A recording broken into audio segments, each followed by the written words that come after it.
C'est l'heure du rendez-vous avec l'actualité sur LCF au sommaire de cette édition. Première revue annuelle des réformes de l'UEMOA au Togo, ouverte le 9 juillet dernier. Elles se sont achevées ce lundi.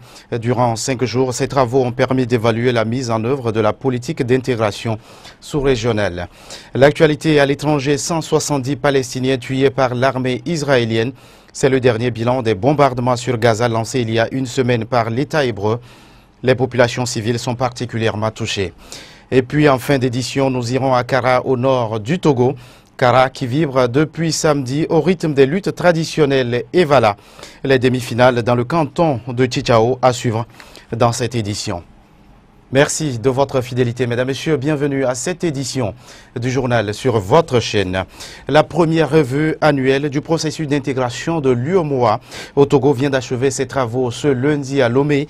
Ouverte depuis le 9 juillet dernier, ces assises ont permis d'évaluer les réformes politiques, les programmes et projets communautaires de l'espace sous-régional et une initiative de la conférence des chefs d'État et de gouvernement de l'UEMOA censée renforcer le processus d'intégration dans la sous-région ouest-africaine. Rajoul Mohamedou.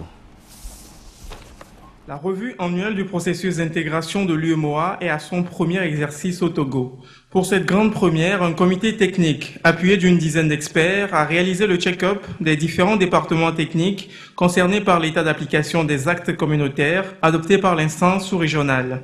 Objectif de la manœuvre, rédiger un mémorandum passant en revue l'état d'avancement des réformes communautaires et inventoriant les orientations et impulsions pour accélérer la mise en œuvre de celles-ci. Charpenté autour de 3 piliers majeurs, la gouvernance économique et la convergence, le marché commun et les politiques sectorielles, la revue prend en compte 2 indicateurs, le taux de transposition et la moyenne des retards de mise en œuvre des réformes. Et de façon globale, le Togo récolte une série de notes positives qui en font un des meilleurs élèves de l'Union. La revue annuelle constitue un nouveau défi que les États membres et les institutions régionales de l'Union s'attelleront inexorablement à relever. Selon les travaux techniques qui viennent de se dérouler, les résultats de la revue au Togo sont encourageants.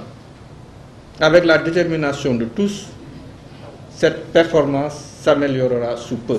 Pour maintenir la cadence, le gouvernement n'entend pas baisser le régime des réformes. Il s'engage à poursuivre son effort pour approfondir l'intégration régionale. Puisque le mémo a fait le point sur les performances puis les défis, nous allons nous approprier rapidement ce mémo et demander que les ministres, surtout les ministres sectoriels, qui doivent faire encore un peu plus d'efforts, nous allons faire une note au Premier ministre pour lui demander d'accélérer la prise en compte de tout ce qui reste à faire. Le Premier ministre, chef d'orchestre de la machine gouvernementale, s'est félicité de la solidité de la zone UEMOA et assuré la commission de la mobilisation du pays à accompagner le processus d'intégration. Comme vous avez dû le constater, vous et votre équipe technique, Monsieur le Président, les structures et services nationaux compétents ont été mobilisés, de même que les ministres sectoriels autour du ministre de l'économie et des finances pour un bon déroulement de l'évaluation. C'est la preuve que le Togo reste mobilisé et disponible à cette revue, dont la finalité est l'accélération de la mise en œuvre des actes communautaires et la captation des gains de l'intégration, notamment des points de croissance supplémentaires, la compétitivité et la diversification des économies de l'Union, particulièrement celle du Togo. Mesdames et messieurs, je puis vous assurer de l'entière disponibilité de mon gouvernement à déployer les efforts nécessaires, notamment en termes de sensibilisation, de suivi et de contrôle régulier, afin que les résultats soient à la hauteur des attentes de nos populations. Troisième étape de la revue annuelle dans l'espace UEMOA après le Burkina Faso et le Bénin, le Togo sort de ce baptême de feu avec une note positive. Le pays s'est distingué par sa mise en application des dispositions, actes et directives communautaires, comme celles relatives à la passation des marchés publics, à la loi et au code de transparence financière, au régime douanier et à l'adoption du code minier, entre autres. Les cadres de Togo Échelle sont depuis ce lundi à l'école des normes internationales de gestion d'une grande entreprise. La formation se déroule durant un peu plus de 2 semaines, le temps de renforcer les capacités managériales de ces cadres d'entreprise. Samuel Niaoui. Le capital humain est la plus grande richesse d'une entreprise. C'est fort de cette réalité que Togo Échelle veut donner au cadre de son personnel les connaissances nécessaires pour relever les nouveaux défis. Durant un peu plus de 2 semaines, ils vont être formés sur des thématiques spécifiques. Une formation qui sera assurée par Consulting Services Synergie. Les thématiques que nous abordons à ce jour pour le personnel de Togo et Shell sont le marketing, le leadership, la gestion comptable et fiscalité. Pour le marketing, c'est un consultant diplômé de la spécialité qui a un certain nombre d'années d'expérience aussi diverses, autant en entreprise, en milieu d'enseignement, et il est assez outillé pour appuyer de façon andragogique et pédagogique les participants qui sont là. Pour ce qui est de la gestion comptable et des fiscalités, il s'agit d'un expert comptable qui vient des États-Unis, qui a fait sa formation aux États-Unis, qui connaît déjà les normes. L'objectif visé par Togo et Shell à travers cette formation, c'est de mettre son personnel aux normes internationales exigées dans la gestion des structures de l'envergure de Shell. Ce qui a motivé le lancement aujourd'hui de cette formation, c'est d'investir dans les gens qui font tourner la société, parce que c'est la chose la plus importante d'une société. Sans des ressources humaines de qualité, une société, on peut avoir les meilleurs équipements du monde, si on n'a personne pour les faire tourner, ça ne sert à rien. Donc c'est vraiment cette volonté de développer sur le long terme la qualité des gens qu'on a dans la société qui a motivé la décision de lancer cette formation. La tenue de cette formation, qui a nécessité une préparation minutieuse, est rendue possible grâce à l'appui du Fonds national d'apprentissage, de formation et de perfectionnement professionnel, FNAF-PP, qui a accompagné à près de 80% l'initiative. L'État togolais maintient le cap dans sa politique de développement agricole.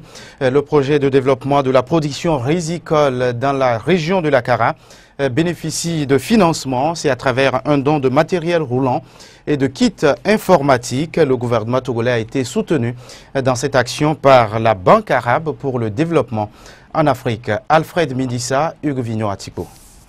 C'est une véritable bouffée d'oxygène que le gouvernement togolais apporte au secteur agricole. Évalué à plus de 110 millions de francs CFA, ce don est composé essentiellement de 3 véhicules 4x4, de 9 motos et de kits informatiques. Ces kits vont permettre d'améliorer la mobilité du personnel qui pilote le projet de développement de la production du riz dans la région de la Kara. Parallèlement à ces aménagements hydro-agricoles, il sera question aussi de mettre à disposition des paysans du matériel agricole, notamment les tracteurs. On en aura 4 dans les mois à venir, 11 motoculteurs, 5 batteuses et 4 décortiqueuses. Mais ce qui est intéressant, c'est l'appui technique qui va accompagner tout ce matériel que nous sommes en train de mettre à la disposition du projet. Pour les responsables du projet, ce don va leur permettre d'atteindre les résultats escomptés. Résultat attendu d'ici 2015, l'aménagement de 448 hectares en vue d'assurer une grande production du riz. Je suis persuadé qu'avec l'appui et accompagnement des structures d'appui telles que l'ITRA pour la recherche de semences améliorées et l'ICAT pour l'appui conseil rapproché des producteurs, nous allons non seulement accroître la production agricole, mais améliorer de toute façon la productivité du riz qui peut passer de 1,5 à 3 tonnes à l'hectare, voire 5 tonnes à l'hectare. Le projet de développement de la production rizicole dans la région de la Kara a été lancé en 2012 et la réception de ces matériels vient lancer ainsi le démarrage des activités opérationnelles du dit projet. Nous restons dans la région de la Kara où les députés du parti UNIR, Union pour la République, disposent désormais d'un cabinet. C'est une première. L'ouvrage a été réalisé dans le but de permettre aux élus UNIR de la circonscription électorale de la COSA de garder un contact permanent avec leur base. Voici la cérémonie d'inauguration de cet ouvrage avec Alfred Midissa et Nantier Blary. Union pour la République, unir, unir, unir. À travers ce point de presse, les députés du parti Union pour la République UNIR de la préfecture de la COSA inaugurent leur cabinet. Un cabinet qui se veut un cadre d'échange et plus proche des partisans et des électeurs. Cette proposition s'inscrit d'ailleurs dans les nouvelles orientations du parti UNIR qui veut vraiment être présent sur le terrain à chaque instant et partager ses préoccupations avec ses militants et maintenir la mobilisation pour de meilleures actions. les militants peuvent venir exposer leurs préoccupations, demander des informations, des éclaircissements sur la vie parlementaire, sur les mœurs parlementaires. Le cabinet est ouvert, mais c'est à eux de l'animer. L'installation de ce cabinet s'inscrit dans le cadre des orientations du parti. Les préoccupations des populations sont déjà enregistrées par les députés pendant la campagne électorale et en dehors de la campagne électorale. Chaque fois, nous sillonnons notre préfecture, les militants, les points focaux et toutes les personnes ressources nous portent des informations, nous apportent des informations à partir desquelles nous assumons nos responsabilités. La permanence au niveau du cabinet sera assurée chaque semaine par les parlementaires natifs du milieu ainsi que les responsables du parti. L'actualité à l'étranger, Israël veut mettre fin au tir de roquettes du Hamas sur son territoire. Cela fait une semaine que les bombardements sur Gaza ont démarré. Les populations civiles sont particulièrement touchées. Depuis le début de ces représailles, 170 Palestiniens ont été tués. École investie par l'ONU comme refuge pour les Palestiniens du nord de la bande de Gaza. Et voici les derniers arrivés après l'appel de l'armée israélienne, les enjoignant de quitter leur domicile en prévision de nouveaux raids. Les bombes qui venaient du ciel et de la mer, on a fui. Ils nous ont avertis qu'il fallait partir. Nous ne sommes pas venus ici pour nous, mais pour sauver nos enfants qui se réveillaient terrifiés dans la nuit. On est venu à pied. Des enfants effondrés à même le sol, des structures inadaptées, des mères désemparées. À l'extérieur, un représentant de l'ONU se veut rassurant. Les gens ici sont en sécurité. Il appelle au passage Israël à respecter l'immunité des lieux. En 2008, un centre similaire n'avait pas été épargné. Si l'opération prend de l'ampleur, nous pourrons prévoir d'autres centres pour les réfugiés. Mais nous espérons que la situation ne le rendra pas nécessaire. Nécessaire, sous-entendu, si l'armée israélienne met à exécution sa menace d'opération terrestre à Gaza. En attendant, certains déplacés ont déjà pris leur décision. Ils s'en vont. Il n'y a pas d'eau, pas d'électricité, ni de couverture. Nous partons parce que les enfants n'ont pas d'eau pour se doucher. On sent mauvais. Au 7e jour de l'offensive israélienne, un quart des 70 000 habitants de Beit Laïa dans le nord de Gaza a fui selon l'ONU. D'autres ont préféré quitter le territoire pour quelque temps du moins. C'est le cas de 800 d'entre eux dotés de la double nationalité palestinienne et américaine. C'est une opération particulièrement délicate qui se déroule en Italie. Le renflouement du Costa Concordia, plus de 2 ans après son naufrage sur l'île de Giglio. L'objectif de cette manœuvre est de parvenir à faire flotter à nouveau ce bateau de croisière. Après plus de 2 ans échoué sur le rivage de l'île de Giglio, l'épave du Costa Concordia doit flotter à nouveau ce lundi. La manœuvre est délicate. Dans un premier temps, de l'air est injecté dans les caissons qui entourent l'épave, longue de 300 mètres. Résultat, après environ 4 heures, vers midi, la coque du bateau est à 1 mètre au-dessus du fond de l'eau. Le bateau est sur la quille, il flotte de nouveau et cela se passe techniquement très bien. Nous pensons que cela démarre pour le mieux, alors continuons l'opération. Le principal danger de la manœuvre, que la coque se brise, ce qui serait une catastrophe écologique dans l'une des réserves marines les plus importantes d'Europe. L'île retient son souffle, mais ce n'est pas l'aspect technique qui m'inquiète. Nous avons la meilleure technologie qui existe. Non, ce qui m'inquiète, c'est l'aspect socio-économique et les conséquences que ces opérations auront sur le tourisme dans l'île. N'oublions pas que c'est notre activité principale. Tout se passe bien pour l'instant. Il faut encore élever le bateau, après quoi l'épave pourra être acheminée vers Gênes pour être démantelée. Nous ouvrons la page culturelle de cette édition avec les luttes traditionnelles en pays kabye. Les Evala, édition 2014, vont bon train depuis samedi. Et au 2e jour de ces manifestations, c'est le canton de Chichao qui était dimanche en attraction. C'était l'étape des demi-finales. Voici le compte-rendu avec nos envoyés spéciaux dans la région Herman Congo, Jacques Pekemsi, Alfred Mindissa. Kara, centre d'attraction du peuple kabye à l'occasion des Evala 2014. Au deuxième jour de cette lutte, c'est le canton de Tchitchao qui concentre l'attention avec les demi-finales. Et pour le compte de la première demi-finale, la coalition Fatou, ici en rouge, est face à celle de Bou en blanc. À la fin des empoignades, ce sont les lutteurs de Bou qui sortent vainqueurs avec 21 points contre 14 pour ceux de Fatou. Les luttes Evala, véritable fête, restent aujourd'hui incontournables dans la culture togolaise. Les Evala ont un rôle capital par rapport à la communauté kabye, mais au-delà de la communauté kabye, je pense que par rapport à la culture togolaise, c'est un moment formidable de cohésion sociale, de rencontre entre différentes populations, mais également un élément formidable parce qu'il faut pouvoir transmettre les valeurs que véhiculent les Evala. Je veux parler par exemple du courage, de la bravoure, mais du sens des responsabilités et de la maîtrise de soi. Ce sont des valeurs que nous sommes en train de perdre, que la jeunesse perd. Et je voudrais qu'à travers les Evala, que de plus en plus nous fassions la promotion de ces valeurs humaines. Et que nos jeunes, quelle que soit leur origine, puissent en bénéficier et que nous puissions également, à travers ces valeurs, mieux orienter, mieux régir notre développement social et économique. Puis, cap sur l'école primaire centrale de Tchitchao qui sert de cadre pour la deuxième demi-finale.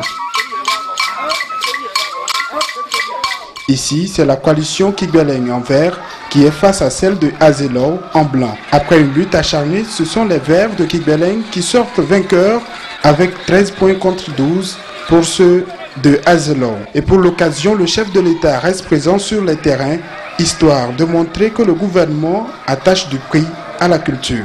En tant que ministre chargé de la culture, mon rôle est de contribuer, de faire en sorte que puissent émerger de plus en plus des industries culturelles qui vont contribuer à l'économie culturelle de notre pays. Même sous la pluie, pas de découragement pour les lutteurs. Il faut tenir la dragée haute devant l'adversaire. Ce lundi, la finale aura lieu ici dans le canton de Tchitchao, suivi de la danse des Evala à Piaodo, marquant ici le début des Evala dans ce canton. Et la finale dans ce canton de Tchitchao s'est bien déroulée ce lundi après-midi. Finale remportée chez les seniors par la coalition Boufatou, 32 contre 14 du côté de la coalition Kigbeleng Lao. Chez les juniors Aosa, c'est la coalition Kigbeleng Lao qui prend le pas, 37 contre 35 chez les Boufatou. Et les luttes traditionnelles en pays kabye, une tradition au rite immuable. Au-delà de l'aspect compétition, c'est une véritable fête, une fête dont vous allez le voir, l'ambiance est entretenue par les supporters. Et comme à l'occasion d'un match de football, ils sont présents sur chaque terrain de lutte pour encourager leurs lutteurs. Et les supporters et les luttes traditionnelles, c'est le dossier de cette édition. Il est signé Jacques Pekemsi, Herman Congo, Alfred Mindissa. À côté des lutteurs, ils sont là, les supporters. Leur rôle est également incontournable dans la réussite des luttes, surtout la bonne prestation des lutteurs dans l'arène.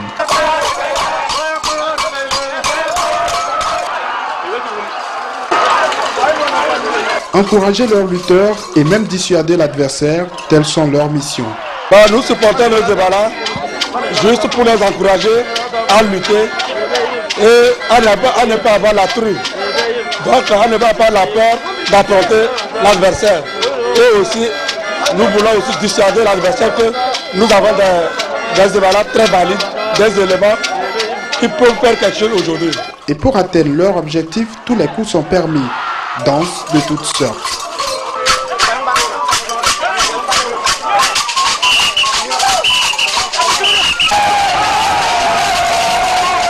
Accoutrements de circonstances et chants, même ces femmes ne sont pas du reste.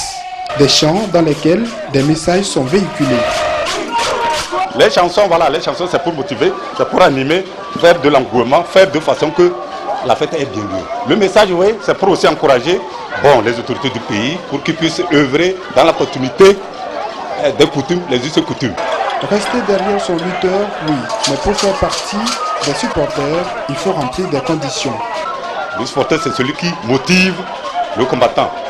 Il lui donne le tonus pour essayer de combattre essayer de prendre son adversaire et lui donner aussi le mental pour qu'il puisse combattre et qu'il puisse terrasser son adversaire. Celui qui est supporter, c'est celui qui d'abord aime le jeu, celui aussi qui a fini de combattre. Les jeunes, comme les Awazala, ils ne peuvent pas être supporters, sont là aussi pour se préparer, ils voient comment font les grands frères, leurs grands frères. Le lutteur dans l'arène n'est donc pas seul. La famille, les amis, même tout le village ou le canton le supportent. Il reste donc à l'Evalou de surpasser cette pression pour donner le meilleur de lui-même pour le bonheur de tous.